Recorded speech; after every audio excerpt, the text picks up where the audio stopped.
Good morning dear students, welcome back. आज हम लोग एक्सपेरिमेंट करने जा रहे हैं to compare the EMF of two given primary cells using potentiometer. तो एज यूजुअल थोड़ा सा मैं पोटेंशियोमीटर के बारे में पहले डिस्क्राइब करना चाहूँगा डियर स्टूडेंट्स। पोटेंशियोमीटर को हम लोग स्लाइड वायर ब्रिज के नाम से भी जानते हैं। ये एक ऐसा एक्सपेरिमेंट है जिसका एम काफ़ी दिनों से चेंज नहीं हुआ, एज इट इज़ ही मिलता है आपको। तो जैसा कि हम सबको पता है, जब आप लोग एक्सपेरिमेंट फाइल में आप अपना एम लिखते हैं तो डिट्टो यही एम आप लोगों का लिखा होना चाहिए। पोटेंशियोमीटर की हेल्प से हम लोग कई सारे काम कर सकते हैं, जिनमें से एक है हमारा अननोन ईएमएफ को फाइंड आउट करना। नो डाउट, चूंकि पोटेंशियोमीटर नल पॉइंट मेथड पर बेस्ड होता है, ये कोई भी करंट ड्रॉ नहीं करता उस सर्किट से जिसका ईएमएफ हम लोग फाइंड आउट करना चाहते हैं।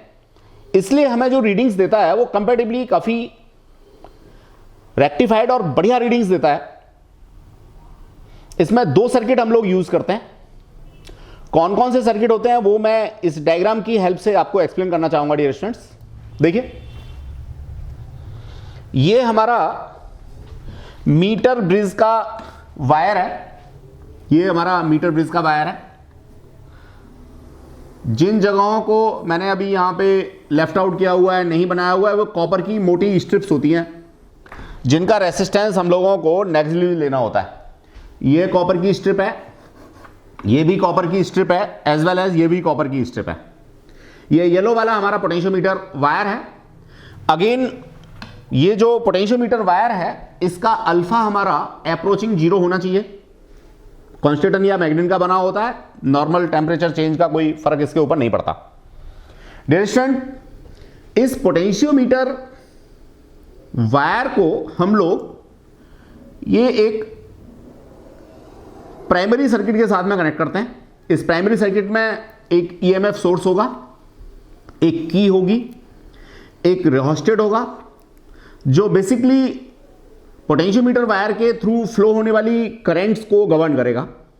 स्विच इसलिए हम लोग यूज करेंगे कि जिस समय हमारा पोटेंशियोमीटर यूज नहीं हो रहा उस समय हम लोग इसको ऑफ कर दें तो अननेसेसरी हीटिंग कॉज ना हो। ये बैटरी सोर्स है जिसका ईएमएफ निश्चित रूप से थोड़ा ज्यादा हम लोगों को लेना होगा। कितना ज्यादा लेना होगा?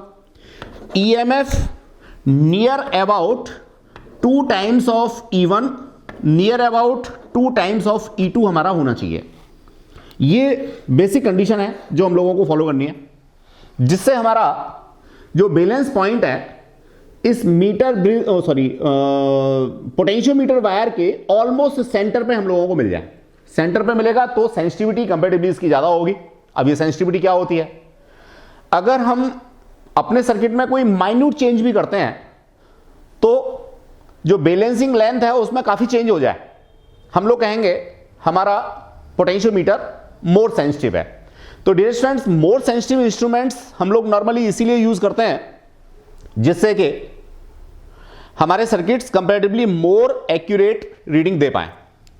डियर स्टूडेंट्स, इसमें दूसरा जो सर्किट हम लोग यूज करते हैं वो सेकेंडरी सर्किट होता है, ये वाला। तो अपने पर्पस के लिए हम लोगों ने यहां दो प्राइमरी सेल्स लिए हैं, E1 E2। इन सेल्स को यहां कनेक्ट किया है। ये मेरे पास 2 वे की है।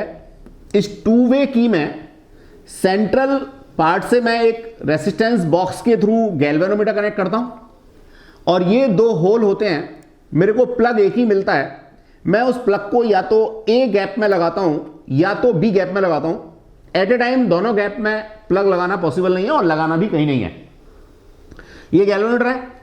इस रेसिस्टेंस बॉक्स का यूज सिर्फ और सिर्फ ओवर स्केल डिफ्लेक्शंस को रोकना है, जिससे कि हमारा गैल्वेनोमीटर खराब ना हो। आप चाहें तो ना यूज करें इसे, क्योंकि किसी भी सर्किट के अंदर जितनी चीजें आप अनवांटेड लगाएंगे या जिन चीजों के बिना काम चल सकता है वो लगाएंगे तो ऑब्वियसली एरर के चांसेस हमारे बढ़ जाते हैं। डियर स्टूडेंट्स, अब यहां मैं बात करना चाहूंगा सर्किट की। तो देखिए, जो ए पॉइंट है उसे मैं कॉमन टर्मिनल के नाम से जानता हूं। कॉमन टर्मिनल मेरे को कैसे बनाना है?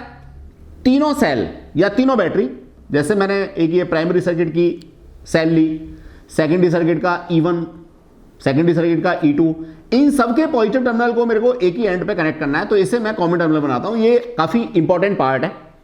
अगर कॉमन टर्मिनल बनाने में आपकी कहीं कोई मिस्टेक होती है तो ऑब्वियसली फिर आपका वन साइड रिफ्लेक्शन ही आता रहता है और आप कभी भी इसको परस्यू नहीं कर पाते। एक चीज और मैं बताना चाहूंगा, जैसा मैंने पहले भी आपको डिस्कस किया है, कोई भी एक्सपेरिमेंट आप इलेक्ट्रिकल साइड का करने जा रहे हैं तो जितने भी इंस्ट्रूमेंट आपके पास हैं उन सब का कंटिन्यूटी चेक आपको सबसे पहले कर लेना चाहिए। अगर उनमें से कोई एक पर्टिकुलर इंस्ट्रूमेंट खराब है, मान लीजिए गैल्वेनोमीटर खराब है या पोटेंशियोमीटर खराब है या व्हाटएवर, सो किसी बैटरी से ईएमएफ मेरे को नहीं मिल रहा, बैटरी तो है लेकिन ईएमएफ नहीं दे रही, तो ऐसी स्थिति में मेरा वन साइड डिफ्लेक्शन आता रहेगा, मैं परेशान होता रहूंगा। तो सबसे पहला काम है कंटिन्यूटी चेक करना। तो कोई भी एपरेटस है, कोई भी सर्किट है, उसमें कंटिन्यूटी आपको सबसे पहले चेक करनी होती है। कंटिन्यूटी कैसे चेक करते हैं ये प्रीवियस क्लासेस में मैं डिस्कस कर चुका हूं। जिन लोगों को कहीं कोई प्रॉब्लम है तो वो मेरे को व्हाट्सएप करें, मैं इंडिविजुअली उनको डिस्कस कर दूंगा या लैब में आ जाएंगे तो डिस्कस कर लेंगे। डिस्टेंस इस तरह से हम लोगों ने ये सर्किट बना दिया।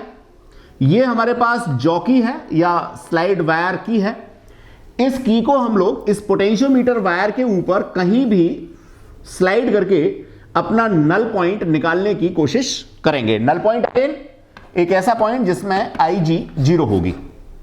प्रिंसिपल क्या है, बड़ा सिंपल सा भैया, नल पॉइंट करंट 0, सीधी सी बात है कि मान लीजिए मैंने ऊपर वाला सर्किट ये इफेक्ट में ले रखा है, E1 वाला, ये वाला सर्किट अगर मैंने इफेक्ट में ले रखा है तो जो E1 का EMF है उसके बराबर पॉइंट A और पॉइंट J के बीच में जब भी पोटेंशियल हो जाएगा, यानी J पॉइंट और ये नेगेटिव टर्मिनल पॉइंट दोनों सेम पोटेंशियल पे आ जाएंगे, तो करंट मेरी फ्लो नहीं होगी, क्योंकि करंट फ्लो होने के लिए पहली कंडीशन है पोटेंशियल डिफरेंस होना। अगर J पॉइंट का पोटेंशियल और इस नेगेटिव टर्मिनल का पोटेंशियल या गैल्वेनोमीटर के जस्ट पहले ये वाले पॉइंट का पोटेंशियल सेम है तो गैल्वेनोमीटर से कोई भी करंट फ्लो नहीं करेगी। इसी को मैं कहूंगा नल पॉइंट, ये वाला पॉइंट नल पॉइंट या बैलेंस पॉइंट, या कंडीशन की बात करूंगा तो बैलेंस कंडीशन। डिस्टेंस ये कॉन्सेप्ट था पोटेंशियोमीटर को लेकर के। अब यहां कुछ छोटी छोटी चीजें हमें और भी डिस्कस करनी है। पोटेंशियल ग्रेडियंट क्या होता है, देखिए ये जो वायर हम लोग यहां पे पोटेंशियोमीटर का देख रहे हैं, इस वायर के यूनिट लेंथ के अक्रॉस पोटेंशियल ड्रॉप को मैं अगर dV ले लूं और इस लेंथ को तो मैंने dl कहा ही है जो यूनिटी है, तो इसको मैं पोटेंशियल ग्रेडियंट कहता हूं। Potential gradient PG is equals to K से डिनोट कर देता हूं dV ओवर dl, यानी potential drop across unit length is termed as potential gradient denoted by capital K। Unit की बात करूं तो वेवरेल यूनिट में volt per centimetre, normally volt per metre इसकी SI यूनिट होगी। अब ये यूनिट आपकी इलेक्ट्रोस्टैटिक फील्ड को कहीं ना कहीं रिप्रेजेंट करती है, तो ये इलेक्ट्रोस्टैटिक फील्ड नहीं है, लेकिन मैं इसको पोटेंशियल ग्रेडियंट कहूंगा। अगर फॉर्मूले की बात करते हो तो आप पढ़ ही चुके हो, E is equals to minus dV over dl। तो देखिए फॉर्मूला वाइज डायमेंशन वाइज कहीं कोई गलती नहीं है, लेकिन यहां बेसिकली पोटेंशियल ग्रेडियंट क्या है, potential drop across unit length. तो डियर स्टूडेंट्स इसको हमने यहां डिफाइन भी किया हुआ है। इवन मैं ये भी बताना चाहूंगा कि किसी भी पोटेंशियोमीटर का पोटेंशियल ग्रेडियंट जितना कम होगा उतनी ही उसकी सेंसिटिविटी ज्यादा होगी, और सेंसिटिविटी ज्यादा होगी तो उस इंस्ट्रूमेंट को हम लोग अच्छा मानेंगे। कोई भी ऐसा इंस्ट्रूमेंट जिसकी लीस्ट काउंट, यहां पे लीस्ट काउंट क्या है, पोटेंशियल ग्रेडियंट ही है, तो कोई भी ऐसा इंस्ट्रूमेंट जिसकी लीस्ट काउंट कम है, यानी इस पर्टिकुलर केस में पोटेंशियल ग्रेडियंट कम है, सेंसिटिविटी ज्यादा है, उसको हम लोग प्रीफर करना पसंद करेंगे या वो हमारा अच्छा कहलाएगा। डिस्टेंस पोटेंशियल ग्रेडियंट के बारे में मैंने बताया। अब काम तो कुछ बचता ही नहीं। पोटेंशियल ग्रेडियंट अगर आपको यहां पता करना है तो आप किसी एक्सटर्नल मल्टीमीटर की हेल्प से इसको पता कर सकते हैं। बाकी इस पर्टिकुलर एक्सपेरिमेंट में पोटेंशियल ग्रेडियंट की कैलकुलेशंस में कहीं भी जरूरत नहीं पड़ती। आप करते क्या है, आप प्रोसीजर में बड़ा सिंपल सा कॉन्सेप्ट लेते हैं।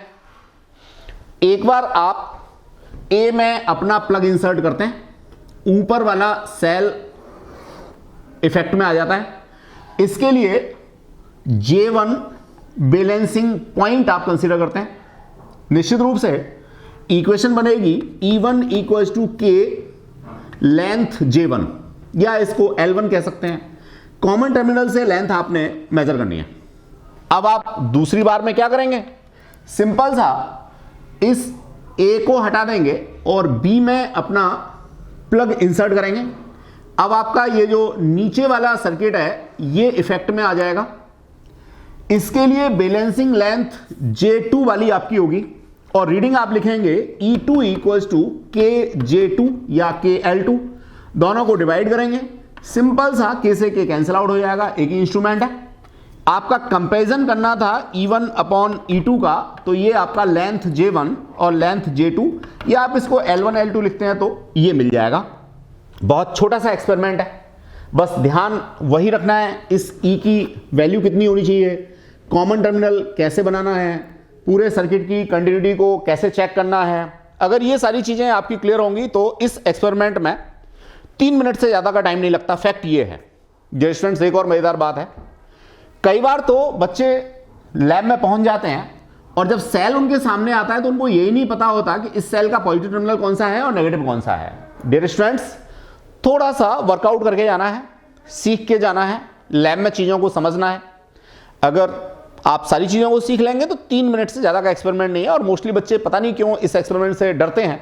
डरते इसीलिए हैं कि जो इसकी पीछे की थ्योरी है, जो सर्किट लगाने वाली चीज़ है, उसको वो रटने की कोशिश करते हैं। तो रोट मेमोरी में ना डालें, आप इसको एक बार तरीके से समराइज करें। आपके फाइनल एग्जामिनेशन में भी बहुत यूज आएगा। कॉम्पिटिटिव एग्जाम जेई की बात करते हैं आप लोग या नीट की बात करते हैं तो वहां भी बहुत क्वेश्चन पूछा जाता है पोटेंशियोमीटर के ऊपर। बहुत सारे क्वेश्चन यहां से बनते हैं। तो अगर आप गो थ्रू हो जाएंगे, एक बार ईमानदारी से प्रैक्टिकल कर लेंगे, तो वो सारे क्वेश्चन आप लोगों के तैयार हो जाएंगे और फिर आपको कहीं कोई दिक्कत नहीं आएगी। ये सारी एक्सप्लेनेशन डियर स्टूडेंट्स हमने यहां कर रखी है। अब हम पोटेंशियोमीटर को क्यों यूज करते हैं, superiority of potentiometer to a voltmeter, ये बताने की कोशिश करें। तो पहले भी डिस्कस कर चुका हूं कि भैया जो नल मेथड डिवाइस होती हैं उनमें कोई करंट फ्लो नहीं होती हमारी उस सर्किट से। अब उस सर्किट में कौन सा सर्किट था, ये वाला सर्किट था बच्चों। ये सर्किट जो था, इस सर्किट से कोई करंट आपकी फ्लो नहीं होती। मैंने कहा ना कि नल पॉइंट के लिए आपको IG कितना लेना होता है, 0 लेना होता है। यानी आप इस तरीके से अपने वैल्यूज को यहां पे सेलेक्ट करते हो कि IG 0 हो, यानी इस सर्किट से कोई आप करंट ही ड्रॉ नहीं कर रहे हो, तो ऑब्वियस है आपका रीडिंग प्रॉपर आएगा, ज्यादा एक्यूरेट रीडिंग होगा। तो ये हमारा इसीलिए ज्यादा यूजफुल है क्योंकि हम यहां से कोई करंट फ्लो नहीं कराते। सेंसिटिविटी ज्यादा कब होगी, जब small change in potential difference पे हमारा बैलेंसिंग लेंथ काफी ज्यादा चेंज हो जाए तो हम कहेंगे सेंसिटिव है। इसको हम आइडियल वोल्ट मीटर ले सकते हैं क्योंकि करंट कोई फ्लो नहीं हो रही, यानी रेसिस्टेंस इनफाइनाइट है। भाई करंट कब फ्लो नहीं होती, जब रेसिस्टेंस इनफाइनाइट होता है। तो कोई भी वोल्ट मीटर अगर आप आइडियलिज्म में ले जाते हैं तो उसका रेजिस्टेंस इनफाइनाइट होना चाहिए, आपको ये बात पता है। वायर हमारा यूनिफॉर्म क्रॉस सेक्शनल एरिया का होना चाहिए, जिससे कि जो पोटेंशियल ड्रॉप है या dV/dl है या पोटेंशियल ग्रेडियंट है वो यूनिफॉर्म बना रहे। एक्सिलरी बैटरी का EMF आपका approximately 2 times of primary batteries जिनका EMF हमें पता करना है, उसके लगभग इक्विवेलेंट इस तरह से होना चाहिए। मैंने अभी आपको डिस्कस किया। पॉजिटिव टर्मिनल्स को लेकर के आपने कॉमन टर्मिनल बनाना है, ये बात हम लोगों ने यहां पे मेंशन की हुई है, जो अभी बताई थी आपको 2 मिनट पहले। डियर स्टूडेंट्स, इसके बेसिस पे हम लोग और भी डिवाइसेस बना सकते हैं, जैसे stress control, temperature control, radiations के लिए, पीएच फ्रीक्वेंसीज के लिए। हायर एजुकेशन में आप लोग जाकर के इनको यूज करते हैं। तो इस तरह से आप लोग जो पोटेंशियोमीटर की चीजें हैं उनको यूज कर सकते हैं। फर्दर यूज आप मेडिकल में और इंजीनियरिंग में कर सकते हैं। That's the concept.